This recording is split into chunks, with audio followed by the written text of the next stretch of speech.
His Excellency Jair Messias Bolsonaro, President of the Federative Republic of Brazil, and to invite him to address the Assembly. Ok. Bom dia a todos. Senhor Presidente da Assembleia Geral, Abdullah Shahid, Senhor Secretário-Geral das Nações Unidas, Antônio Guterres, senhores chefes de Estado e de Governo e demais chefes de delegação, senhoras e senhores, é uma honra abrir novamente a Assembleia Geral das Nações Unidas. Venho aqui mostrar o Brasil diferente daquilo publicado em jornais ou visto em televisões. O Brasil mudou e muito depois que assumimos o governo em janeiro de 2019. Estamos há 2 anos e 8 meses sem qualquer caso concreto de corrupção.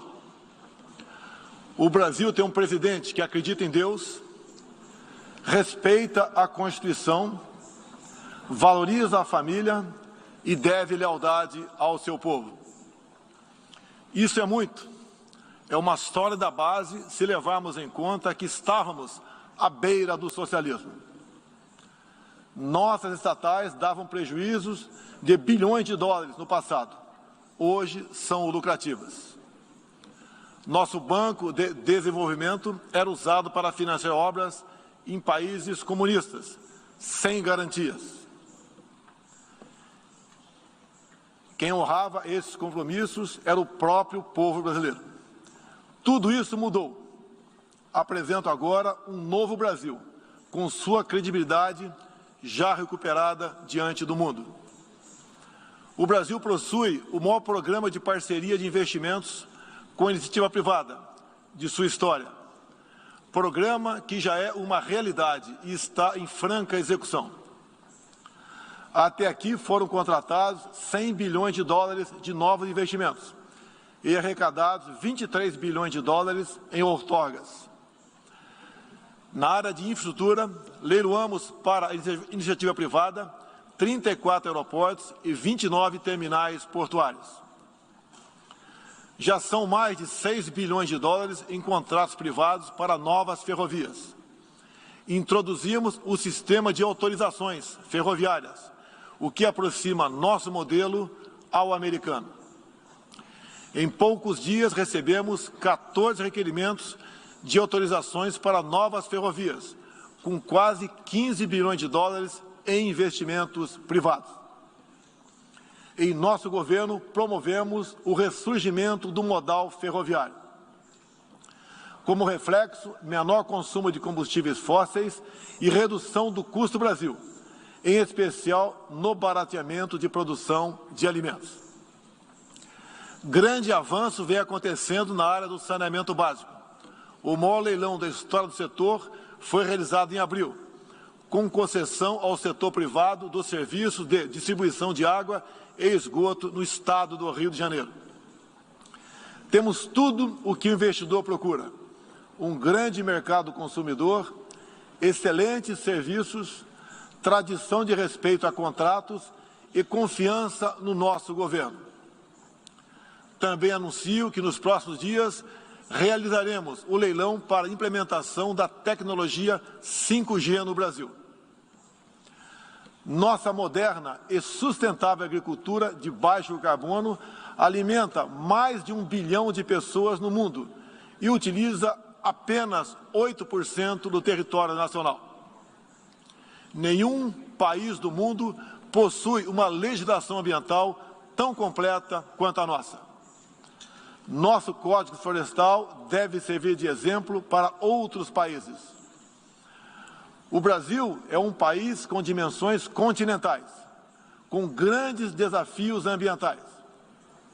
São 8,5 milhões de quilômetros quadrados, dos quais 66%, 2/3, são vegetação nativa, a mesma desde o seu descobrimento em 1500.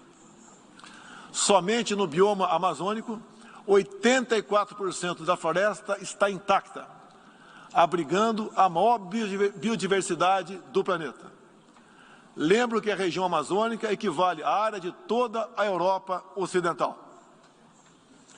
Antecipamos de 2060 para 2050 o objetivo de alcançar a neutralidade climática.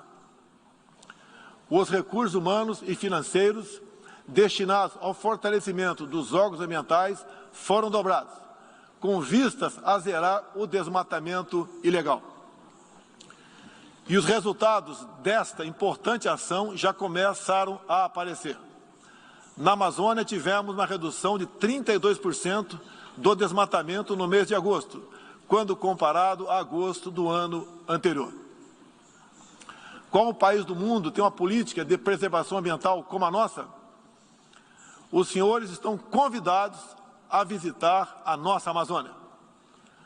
O Brasil já é um exemplo na geração de energia, com 83% advinda de fontes renováveis. Por ocasião da COP26, buscaremos consenso sobre as regras do mercado de crédito de carbono global. Esperamos que os países industrializados cumpram efetivamente seus compromissos com o financiamento de clima em volumes relevantes. O futuro do emprego verde está no Brasil. Energia renovável, agricultura sustentável, indústria de baixa emissão, saneamento básico, tratamento de resíduos e turismo. Ratificamos a Convenção Interamericana contra o Racismo e formas correlatas de intolerância. Temos a família tradicional como fundamento da civilização. E a liberdade do ser humano só se completa com a liberdade de culto e de expressão. 14% do território nacional, ou seja, mais de 110 milhões de hectares, uma área equivalente à Alemanha e França juntas, é destinada às reservas indígenas. Nessas regiões, 600 mil indígenas vivem em liberdade e cada vez mais desejam utilizar suas terras para a agricultura e outras atividades. O Brasil sempre participou em missões de paz da ONU, de Suez até o Congo, passando pelo Haiti e Líbano. Nosso país sempre acolheu refugiados. Em nossa fronteira com a vizinha Venezuela, a operação acolhida do governo federal já recebeu 400 mil venezuelanos deslocados devido à crise político-econômica gerada pela ditadura bolivariana. O futuro do Afeganistão também nos causa profunda apreensão. Concederemos visto humanitário para cristãos, mulheres, crianças e juízes afegãos. Nesses 20 anos dos atentados contra os Estados Unidos da América, em 11 de setembro de 2001, reitero nosso repúdio ao terrorismo em todas as suas formas. Em 2022, voltaremos a ocupar uma cadeira no Conselho de Segurança da ONU. Agradeço aos 181 países, em um universo de 190, que confiaram no Brasil. Reflexo de uma política externa séria e responsável, promovida pelo nosso Ministério das Relações Exteriores. Apoiamos uma reforma do Conselho de Segurança da ONU, onde buscamos um assento permanente. A pandemia pegou a todos de surpresa em 2020. Lamentamos todas as mortes ocorridas no Brasil e no mundo. Sempre defendi combater o vírus e o desemprego de forma simultânea e com a mesma responsabilidade. As medidas de isolamento e lockdown deixaram um legado de inflação, em especial nos gêneros alimentícios no mundo todo. No Brasil, para atender aqueles mais humildes, obrigados a ficar em casa por decisão de governadores e prefeitos e que perderam sua renda, concedemos um auxílio emergencial de $800 para 68 milhões de pessoas em 2020. Lembro que terminamos 2020, ano da pandemia, com mais empregos formais do que em dezembro de 2019, graças às ações do nosso governo com programas de manutenção de emprego e renda que nos custaram cerca de 40 bilhões de dólares. Somente nos primeiros 7 meses deste ano, criamos aproximadamente 1.800.000 novos empregos. Lembro ainda que o crescimento para 2021 está estimado em 5%. Até o momento, o governo federal distribuiu mais de 260 milhões de doses de vacinas e mais de 140 milhões de brasileiros já receberam, pelo menos, a primeira dose, o que representa quase 90% adulta. 80% da população indígena também já foi totalmente vacinada. Até novembro, todos que escolheram ser vacinados no Brasil serão atendidos. Apoiamos a vacinação. Contudo, o nosso governo tem se posicionado contrário ao passaporte sanitário ou a qualquer obrigação relacionada à vacina. Desde o início da pandemia, apoiamos a autonomia do médico na busca do tratamento precoce, seguindo recomendação do nosso Conselho Federal de Medicina. Eu mesmo fui um desses que fez tratamento inicial.